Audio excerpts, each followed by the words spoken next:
하나님의 말씀은 로마서 3장 9절에서 19절의 말씀입니다. 그러면 어떠하뇨? 우리는 나으뇨? 결코 아니라. 유대인이나 헬라인이나 다 죄 아래 있다고 우리가 이미 선언하였느니라. 기록한 바 의는 없나니 하나도 없으며 깨닫는 자도 없고 하나님을 찾는 자도 없고 다 지쳐 한 가지로 무익하게 되고 선을 행하는 자는 없나니 하나도 없도다. 저희 목구멍은 열린 무덤이요 그 혀로는 속임을 베풀며 그 입술에는 독사의 독이 있고 그 입에는 저주와 악독이 가득하고 그 발은 피 흘리는데 빠른지라. 반면과 고생이 그 길에서 평강의 길을 알지 못하였고 저희 눈앞에 하나님을 두려움이 없느니라 함과 같이. 다 같이 읽으시겠습니다. 우리가 알거니와 무릇 율법이 말하는 바는 율법 아래 있는 자들에게 말하는 것이니 이는 모든 입을 막고 온 세상으로 하나님의 심판 아래 있게 하려 함이니라. 아멘. 한국에 개신교단들이 많은데 대표적인 세 교단을 꼽자면 장로교, 감리교, 침례교일 것입니다. 그래서 장감침 그렇게 말을 하는데 장로교인들은 감리교를 보고 참 감감하다 그렇게 얘기를 해요. 침례교는 참 침침하다 그러면서 자기들은 우리는 짱짱하다 그렇게 얘기를 합니다. 장로교의 창시자 존 켈빈, 이 장로교 신조를 켈비니즘이라고 하지 않습니까? 장로교 교리를 5가지로 요약한 것이 바로 튤립입니다. 튤립, TULIP, 그 두 문자를 따서 튤립이라고 하는데 첫 번째 T는 total depravity, 전적 타락, 전적 부패를 말하죠. 인간은 전적으로 타락되고 부패되었다. 둘째, TULIP의 U는 unconditional election, 무조건적인 선택. 하나님께서 우리를 택하여 하나님의 자녀 삼으실 때 우리 공로나 우리 행위에 근거한 것이 아니라 하나님께서 무조건적으로 우리를 선택하셨다. 하나님이 주권적인 선택에 의해서 우리가 구원을 받게 된다는 거죠. 세 번째, L은 limited atonement, 제한 속죄라는 것입니다. 그리스도의 속죄의 공로를 결국 모든 만민이 다 받게 되지는 않고 택함 받은 사람들에게 속죄의 효력이 발생한다. 그것이 바로 제한 속죄의 뜻입니다. 넷째는 I, irresistible grace라고 해서 저항할 수 없는 은혜, 불가항력적인 은혜를 가리킵니다. 하나님께서 우리를 은혜로 구원하려 하실 때 그것을 물리칠 수가 없어요. 정할 수가 없습니다. 강권적인 은혜로 우리를 붙잡아 구원해 주시는 불가항력적인 은혜. 마지막 P는 perseverance of the saints라고 해서 성도들의 견인이라고 합니다. 견인이란 말은 우리가 예수를 믿고 구원을 받으면 그 구원은 영원히 계속되는 궁극적인 구원이다. 하나님이 성도들의 신앙을 지켜주시고 궁극적인 구원을 얻을 때까지 지켜주시고 돌봐준다는 것이 바로 성도의 견인 교리의 뜻입니다. 그 중에서 첫 번째 total depravity, 전적 타락에 관하여 오늘 로마서 3장이 우리에게 말씀을 해주고 있어요. 근데 여러분, 전적 타락이라고 할 때 그 의미가 모든 인간이 타락되었다는 것을 뜻할까요? 한 사람의 타락의 정도가 전적이라는 뜻일까요? 범위를 가리킬까요? 정도를 가리킬까요? 성경을 통해서 볼 때 그 양자를 다 가리킵니다. 로마서 먼저 3장 10절에서 12절 말씀 화면에 같이 읽겠습니다. 시작.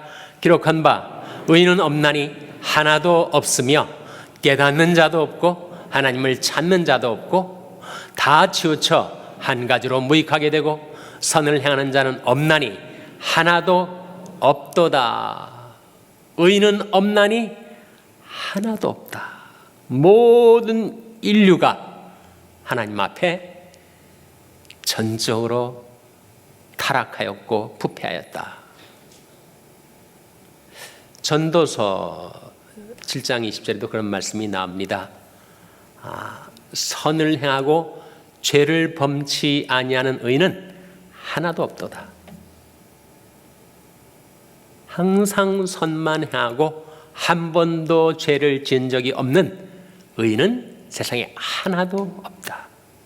모든 사람이 죄를 범하였음에 하나님이 영광에 이르지 못한다. 모든 인류가 다 타락하였고 부패하였다 하는 것이 바로 전적 타락의 범위에 있어서 그리하다 하는 거예요. 왜 그렇게 되었는가? 인간의 실존, 인간의 그 한계 상황이 왜 그렇게 초래되었는가? 한 사람으로 말미암아. 로마서 5장 12절 화면에 같이 읽겠습니다. 시작. 이러므로 한 사람으로 말미암아 죄가 세상에 들어오고 죄로 말미암아 사망이 왔나니 이와 같이 모든 사람이 죄를 지었으므로 사망이 모든 사람에게 이르렀느니라. 이러므로 한 사람으로 말미암아 누구를 가리켜요? 아담을 가리키죠. 한 사람으로 말미암아 죄가 세상에 들어오고 죄로 말미암아 사망이 왔다. 죄는 사망을 이끌어옵니다. 죄는 사망을 도입시킵니다. 한 사람만은 말미암아 죄가 세상에 들어오고 죄로 말미암아 사망이 왔나니 이와 같이 모든 사람이 죄를 지었으므로 사망이 모든 사람에게 이르렀느니라. 그래서 전적 타락의 범위가 온 인류를 아우르는 것이다. 단 한 사람이 예외도 없이 우리는 다 타락하고 부패한 존재다 라는 뜻입니다. 그러나 동시에 그 타락의 정도 역시 우리는 머리끝부터 발끝까지 다 부패되었다라는 것을 보여주고 있습니다. 로마서 3장 13절에서 15절 말씀 화면에 같이 읽겠습니다. 시작. 저희 목구멍은 열린 무덤이요 그 혀로는 속임을 베풀며 그 입술에는 독사의 독이 있고 그 입에는 저주와 악독이 가득하고 그 발은 피 흘리는데 빠른지라. 눈도 입도 손도 발도 온통 부패하였다.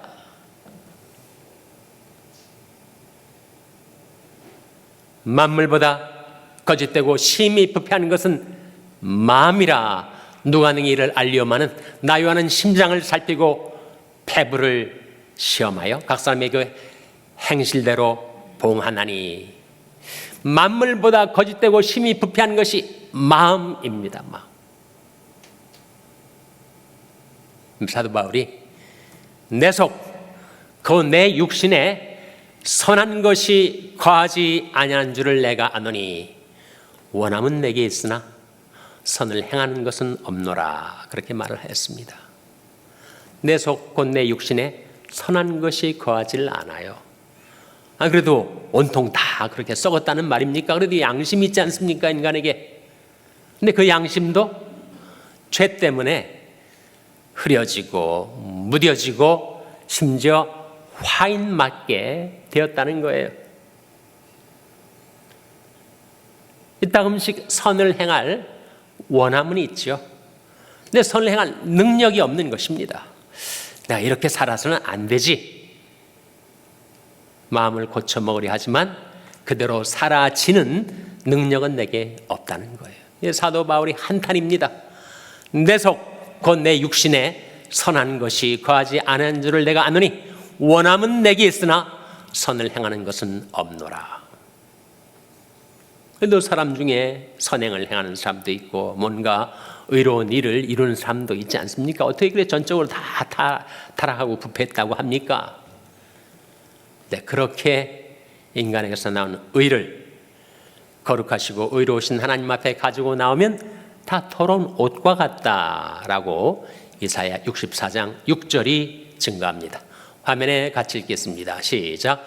대저 우리는 다 부정한 자 같아서 우리 의는 다 더러운 옷 같으며 우리는 다 쇠폐함이 잎사귀 같으므로 우리 죄악이 바람같이 우리를 몰아가나이다. 대저 우리는 다 부정한 자 같아서 우리 의는 다 더러운 옷 같으며 우리는 다 쇠폐함이 부패되기 쉬운 것이 잎사귀와 같아서. 그러면 잎사귀가 그렇게 푸르게 나뭇가지에 달려있다가 가을이 되어 떨어지면 어떻게 됩니까? 낙엽이 돼서 뒹굴면서 바람에 다 쇠폐하게 되지 않아요? 그래서 우리 죄악이 바람같이 우리를 몰아가나이다. 그래서 total depravity, 전적 타락의 교리가 증가하는 바는 온 인류의 범위에 있어서 전적인 타락이 있었고 한 사람의 부패의 정도에 있어서 전적인 부패가 있게 되었다는 거예요. 그렇다면 절망 아닙니까? 어디에 희망이 오게 되는 것일까요? 내부로부터가 아니라 밖으로부터, 아래로부터가 아니라 위로부터, 현재로부터가 아니라 저 너머로부터 우리에게 전적인 부패와 전적인 타락에서 우리를 건져줄 수 있는 전적인 은혜와 전적인 용서가 오게 된 것이죠. 지난 주간에 미국의 저명한 목사님 한 분이 서천하셨어요. 찰스 스탠리라고 하는 아마 빌리그람 목사님 다음으로 미국에서 유명한 목사님이실 거예요. 1932년생인데 향년 90세로 서천하셨습니다. 인타치 미니스트리라는 텔레비전 방송을 통해서 전 세계에 복음을 전하는, 저 개인적으로는 이 시대의 찰스 스펄전과 같은 인물이었다라고 평가를 합니다. 동일한 first name이 찰스예요. 아주 불우한 환경에서 태어났습니다. 자기 생후 10개월 만에 아버지가 돌아가셨어요. 거의 유복자인 셈이죠. 홀 어머니 밑에서 자라났습니다. 가난하게 자라났어요. 근데 어머니 기도를 받고 교회 안에서 성장했기 때문에 목사가 되려는 꿈을 가지고 있었는데 하이스쿨 때 여전히 신문 배달을 하면서 학비를 좀 조달하고 그렇게 근근하게 살아가던 자기에게 대학을 갈 수 있으려는 현실적인 환경이 전혀 아니었어요. 그런데 기도하면서 희망을 잃지 않고 있었는데 그날도 우연히 배달하고 나서 교회 가까이 갔는데 자기 친구가 만나서 너 찰스 이제 하이스쿨 졸업하면 뭐 할 거니? 나는 정말 목사가 되고 싶고 대학을 가고 싶은데 어떻게 될지 모르겠다. 그랬더니 마침 지나가던 목사님한테 그 친구가 찰수가 이렇답니다. 그랬더니 너 나 따라 들어와라. 그래서 목사님 사무실에 들어간 찰수한테 그 전에 이 아이의 성장 과정, 신앙 생활을 지켜본 목사님이시겠죠. 내가 4년 동안 플러스 스칼라십을 내게 주겠다. 그의 꿈이 이루어진 거죠.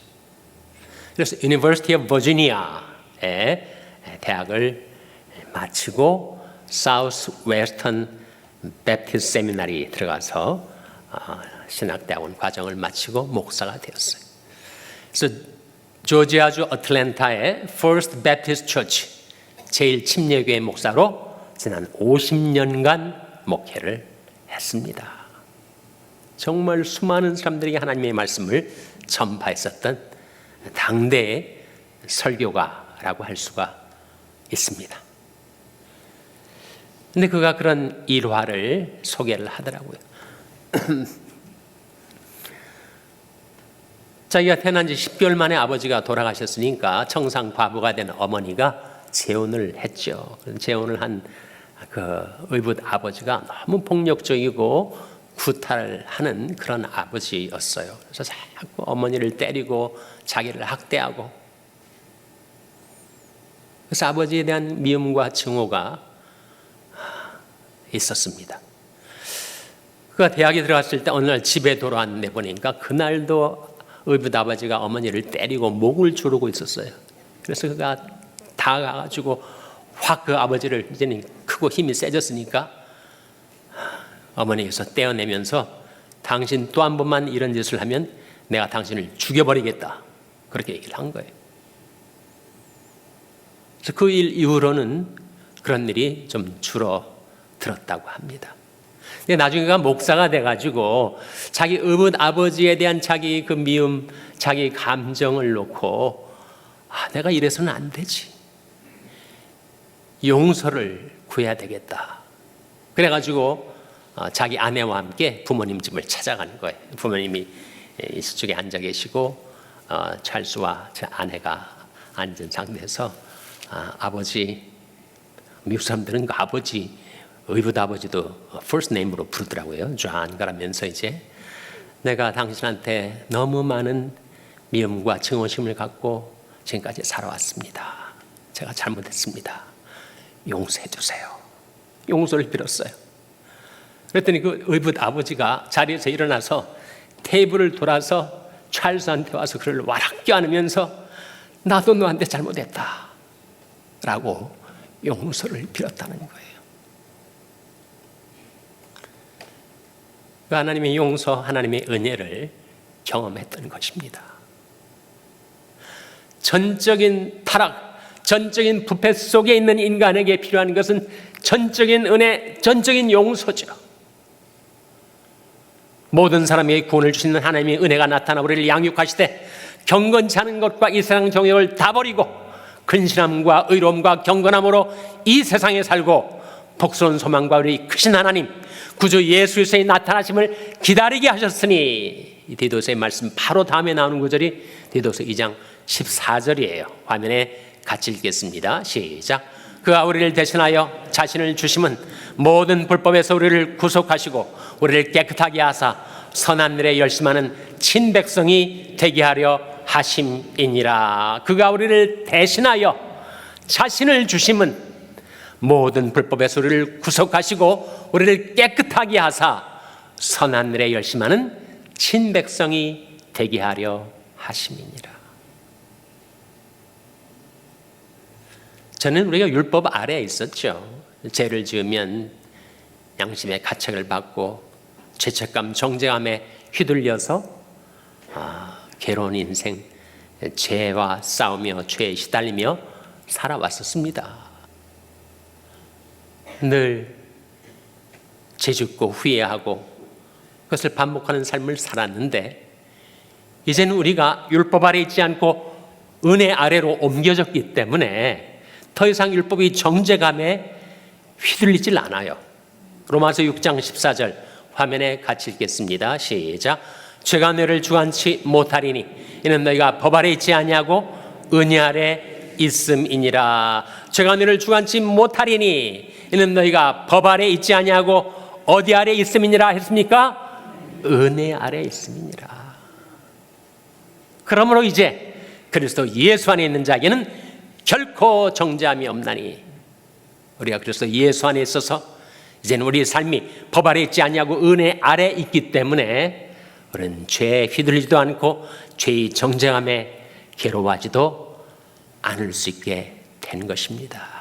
우리 실존, 우리 영원한 위치가 은혜 아래로 옮겨졌기 때문입니다. 여러분, 성경에 그리스도께서 저주받으신 자다 그런 말씀이 나올까요? 안 나올까요? 그리스도께서 저주받은 인생이다 그런 말이 안 나올 것 같지 않습니까? 너무 그것은 가혹한 말처럼 들리진 않아요? 근데 성경에 그 말씀이 나옵니다. 갈라디아서 3장 13절 화면에 같이 읽겠습니다. 시작. 그리스도께서 우리를 위하여 저주를 받은 바 되사 율법이 저주되어 우리를 속량하셨으니 기록된 바 나무에 달린 자마다 저주 아래 있는 자라 하였음이라. 그리스도께서 우리를 위하여 저주를 받은 바 되셨다. 그래서 십자가의 나무에 달리셨다. 성경에 나온 대로 나무에 달린 자마다 저주 아래 있는 자라 하였으니 그리스도가 바로 저주를 받으신 거죠. 근데 왜 그리스도께서 저주받은 인생이 되셨다는 말인가? 우리를 위하여, 우리를 대신하여, 우리를 율법이 저주해서 속량하시기 위하여 그리하셨다는 거죠. 그래서 그리스도의 십자가의 보혈의 공로로 전적인 타락, 전적인 부패 속에 있었던 우리들을 건져내시고 이제는 하나님을 섬기는 자로, 살아계신 하나님을 섬기는 자로 만들어 주셨다는 것입니다. 히브리서 9장에 나온 말씀인데, 하물며 영원하신 성령으로 말미암아 흠없는 자기를 하나님께 드린 그리스도의 피가 어찌 너희 양심으로 죽은 행실에서 깨끗하게 하고 살아계신 하나님을 섬기게 못하겠느냐. 전적인 타락과 부패 속에 있던 우리가 전적인 은혜와 용서를 받아 이제는 그리스도의 보혈의 공로, 보혈의 능력으로 우리 양심이 모든 죽은 행실에서 벗어나 살아계신 하나님을 섬기며 사는 저와 여러분 될 수 있기를 주님의 이름으로 축원합니다. 기도하시겠습니다. 아버지 하나님, 죄로 인한 타락과 부패로 인하여 아무짝에도 쓸모없었던 마른 나무와 같은 인생이었던 저희들, 그러나 주님께서 찾아오셔서 저희들을 살려주시고 용서해 주시고 영접하여 주시고 주님의 넓으신 사랑의 품 안에 안아주시고 내가 너를 지었은 즉 안을 것이요 품을 것이요 구하여 내리라 하신 약속대로 이루어 주심을 감사드립니다. 주님의 전적인 은혜와 용서를 받은 저희들이 이제는 살아계신 하나님만을 경배하며 섬기며 살게 하여 주시고 주 예수와 동행하니 그 어디나 하늘나라 그렇게 인생을 살게 하여 주시기를 바라옵고 예수님의 이름으로 기도하옵나이다. 아멘.